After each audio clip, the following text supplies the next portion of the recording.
This is CBN NewsWatch.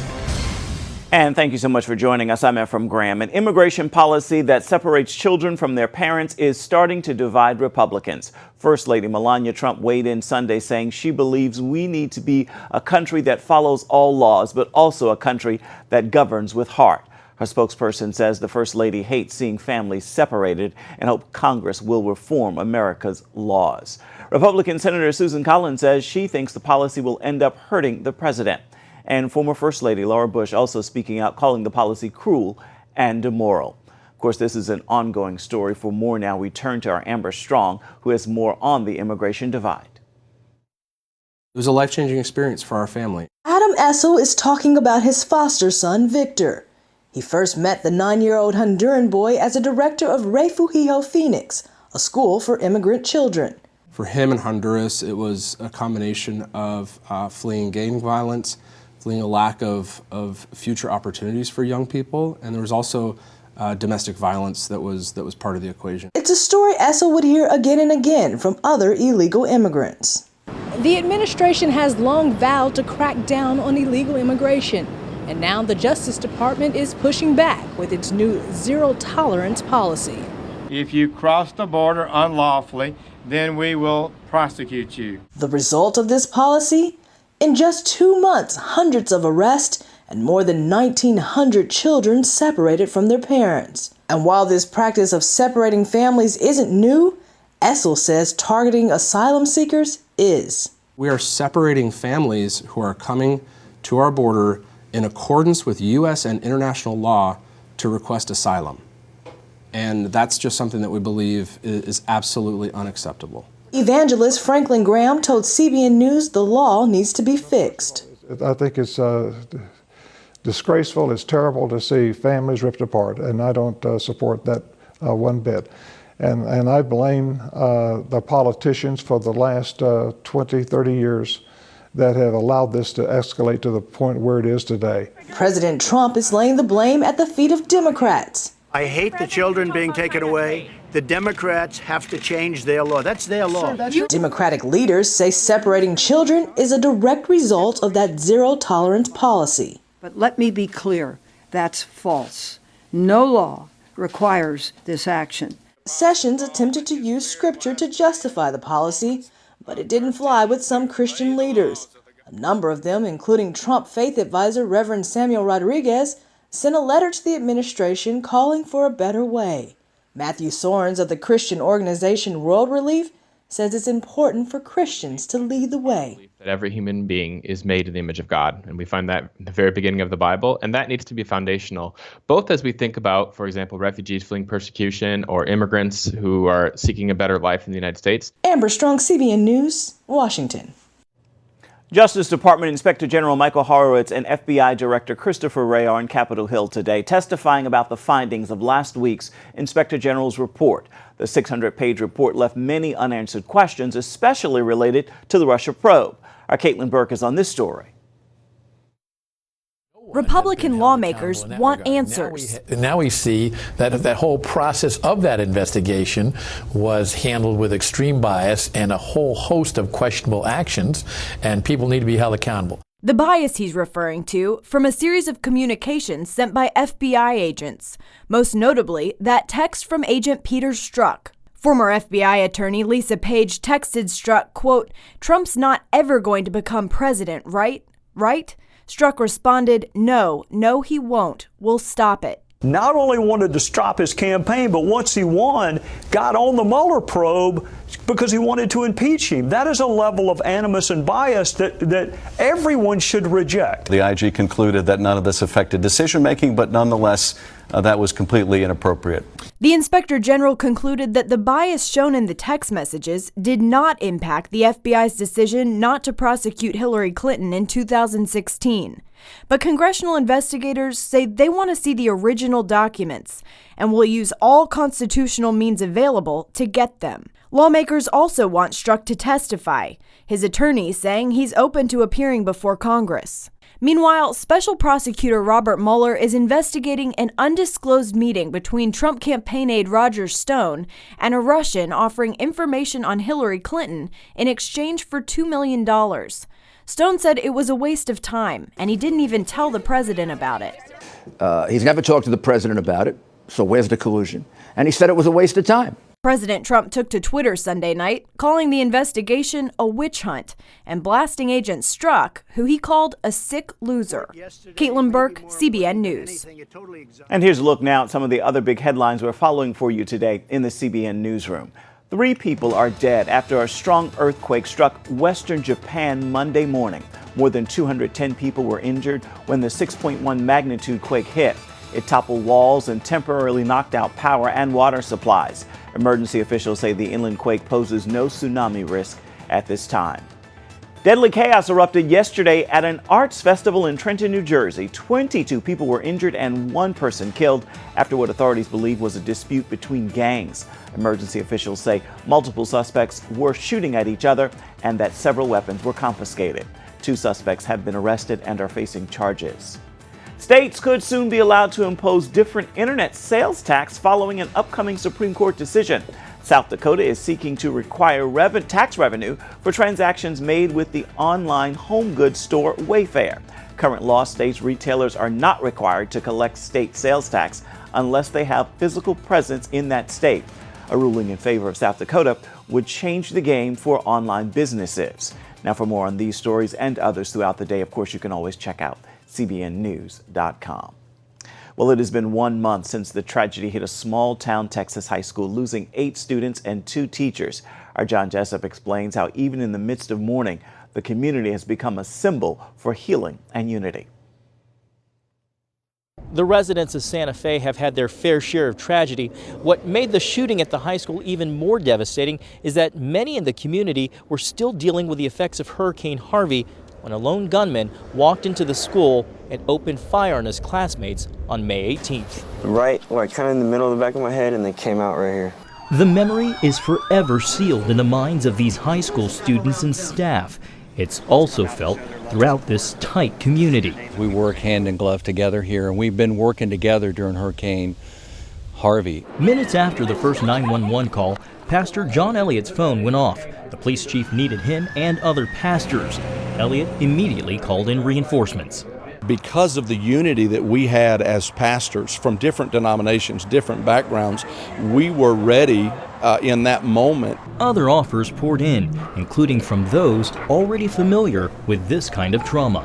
I talked with the mayor of Parkland, and she contacted me that first evening and kind of told me what's going to happen, what to expect. While the Parkland shooting led to activism, mass student rallies, and reignited the gun debate, Santa Fe's response has been different. Pastor Brad Drake, who lost a 15-year-old church member, credits that to the minister's decision to quickly pursue the themes of hope and healing. So us being able to do that at a moment's notice, I believe, helped to turn that narrative so that the outside forces realized that this wasn't a place that they were going to be successful. A similar call for unity made a major difference 3 years ago after the South Carolina church shooting. It was churches from every denomination were in the parks. We're over at Mother Emanuel, out in the park singing, worshiping, joining arm in arm, thousands of people joining arm in arm, black, white, red, brown, and yellow. So when outsiders came, it was diffused because the local churches decided they were going to set the tone and the narrative. In Santa Fe, it's not only helping the community heal, it's making an impact far and wide. The tremendous evil that took place has not conquered the spirit of this community. And the churches have been a part of that. What's abundantly clear is the people here are resolved to remember the victims as they heal. They're choosing not to be defined by this tragedy, and they're offering a picture of unity and Texas pride summed up in a phrase, Santa Fe strong. John Jessup, CBN News, reporting in Santa Fe, Texas. Coming up, see why Australia's latest move is shutting down mosques across the country and infuriating the Turkish government. More on that story is ahead. And welcome back. When the Ottoman Turks tried to invade Europe 500 years ago, they were defeated at the gates of Vienna. Today, Turkey again has designs on Europe, but it's using a different method. Aldir Hurd explains. It's being called a fifth column in Europe, a vast network of radical Islamists operating inside Turkish mosques and organizations. and it's under the control of Turkey's ambitious president, Recep Tayyip Erdogan. The Austrian government shut down 7 mosques and expelled 60 imams recently because they were being funded illegally by the Turkish government. And because of this, photos from inside the mosque that surfaced on the internet showing Turkish children being trained to be martyrs. Austria's move against the mosques infuriated Turkey's government, and President Erdogan warned of a coming war between the Cross and the Crescent.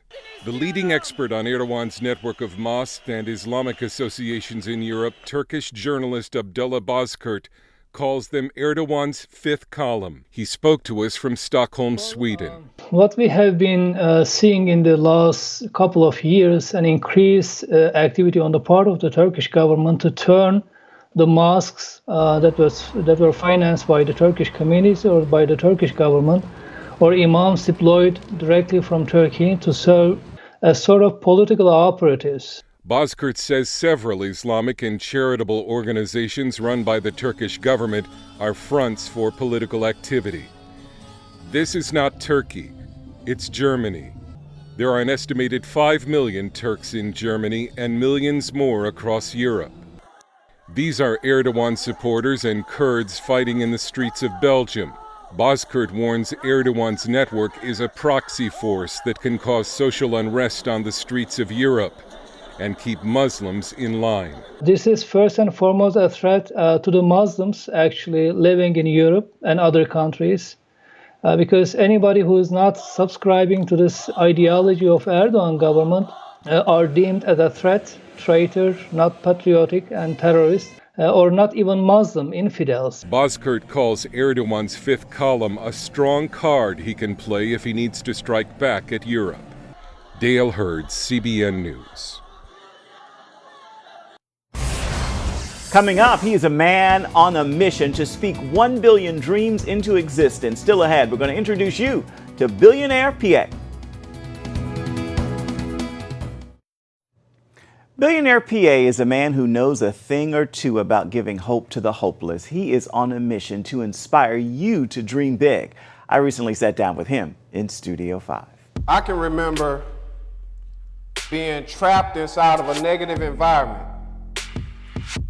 that wouldn't allow me to dream, to the point that I had to set my mind free, to the point that I now dream so big. Dream about me. I mean, if you dreaming, mama, you dreaming about me. But I'm no longer selfish. I now encourage the world to please dream bigger than me. Long before he spoke to packed audiences and sat in Studio 5, Billionaire PA was a man with 2 felonies, living in his truck. I was homeless for 36 months, 3 years. And I spent all the time I needed with myself. I found myself. I know who I am. I'm on a mission to change the world, inspire billions of people. I rewrote my whole life in the back of my truck. When 125 companies rejected him, he created his own opportunity, putting inspirational messages on t-shirts and selling them. When I was in the back of my truck, I was writing inspirational quotes. I never knew that the quotes would one day lead to a book, t-shirt, or nothing. I was just venting. So I had no money in my pocket. Another quote I wrote, "It's okay if your pockets are broke, just make sure your mind makes sense." Then I followed up with the quote, "Most people can see, but not everyone has vision." I wrote that look standing on the Bay Bridge. And I looked at the ocean, that's what I saw. Other people saw water, I saw opportunity. Right after that, I followed up with the quote, "Never spend your present time with a person that you don't have a future with." Then I wrote the quote, "Tie yourself to greatness before failure chokes you." Then I wrote the quote, "I just tested positive with MTD, motivated transmitted disease. If you touch me, look at me, email me, or hate on me, I will infect you all with motivation." I was reprogramming the broke mindset to what I call the wealthy mindset. First 2 letters in wealthy spell we. It was never about money, but I used what people love the most against them. Yes, my flesh. I tell people I love to make money. I'm a billionaire. I am a billionaire. I speak that into existence. But I focus more on not the flesh and the spirit of what God actually created me, which was to help people to speak their dreams into existence. That's my overall mission.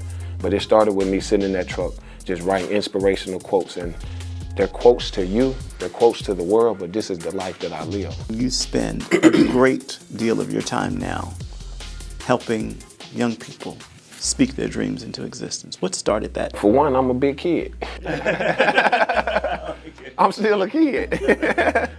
Why not? You know, kids are not stuck in their ways.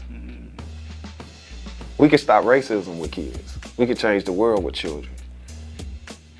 There are some children that are they don't worry, they have no worries. They have no fear. So I like working with them. I like working with people who don't use the word CAN''T, TRY. I don't use them words. Every time I say a negative word, I get down and we do 10 push-ups. I do that at all the speeches I do. You say a negative word on the stage with me, I feel like if you're gonna have a broke mindset, you should have a healthy body. So that's why, so these kids, they come up, I give them the microphone, they speak their dreams into existence. You know why I do that? Because I got tired of people telling me as a kid to shut up. That's the biggest contradiction I've ever seen in my life, is to tell a child that they're the future, but when they speak, you tell them to be quiet. If they're the future, they should talk. They should let you tell, the millennium generation created Facebook, Instagram. I would advise you to listen to your children. These children are not dumb. And my dream was to bring those crazy dreams and gifts out of people. And I use myself as an example with the prices of my products and stuff like that. All of that is to teach these kids to understand their worth. Has nothing to do with just making money, Making money is a part of business. And I never want them to think that they should wake up and be talented and broke. I would never teach a kid to wake up and be famous but broke. No, you're gonna get compensated for the gifts that God has given you. It should be a sin to be broke. What's been the biggest surprise for you on this journey thus far? The biggest surprise is I like when people when you can convince people that they dreams can actually manifest. This your show right now. It's your show. I want you to speak a concrete dream into existence. And I speak into existence that the whole audience, when you finish, they about to go absolutely crazy for your dreams. Because I think if we can clap for all the celebrities that already got it, that we don't even know, we can clap for you. You ready? Say, I speak into existence. Go. I speak into existence, empowering others to share their knowledge with others in a collaborative education. To be honest with you, I probably believe in the person more than they believe in themselves. And it brings me joy to take the kid or the person that doubted themselves, or everybody doubted them. But you see they got the energy. Some people just need a mentor. They just need to be taught. That's all I needed. I just needed a mentor to teach me how to run a business, how to be successful, how to have the mentality of not being afraid to tell people that, yes, I do run my business to make money and to help people, and be confident with that. And in case you didn't notice, his t-shirt said, "God's on my team, who is on yours?" You can find more of Billionaire P online, of course, on all social media platforms. Stay with us. There's much more CBN NewsWatch coming up, and it's coming up after this. Operation Blessing is helping a mother in El Salvador provide for her family after her husband's poor health left him without a job. Operation Blessing's free cosmetology training program taught Brenda the skills she would need to know to run her own business. They also gifted her the tools she would need, and teams even helped her to renovate the space for her salon. Now Brenda is working hard to earn an income, and her children are no longer living hungry. Time now for your Monday Motivation. Here's a thought for you as you begin the week. Salvation is a free gift. You can't work to earn it, but your work does matter. God saved you so you could do good works to reach others with the free gift of salvation. With that word, get busy doing good works this Monday and make sure it is a wonderful rest of the week. That is going to do it for this edition of CBN NewsWatch. Remember, you can always find more of our exclusive coverage of the issues you care most about at cbnnews.com. And we would love to hear what you think about the stories you've seen here. You can do that by emailing newswatch@cbn.com. And of course, you can always reach out and touch us on Facebook, Twitter, and Instagram. Hope you'll join us again right here next time. Once again, make this a marvelous Monday and a wonderful week. We'll see you right back here tomorrow. Goodbye. God bless.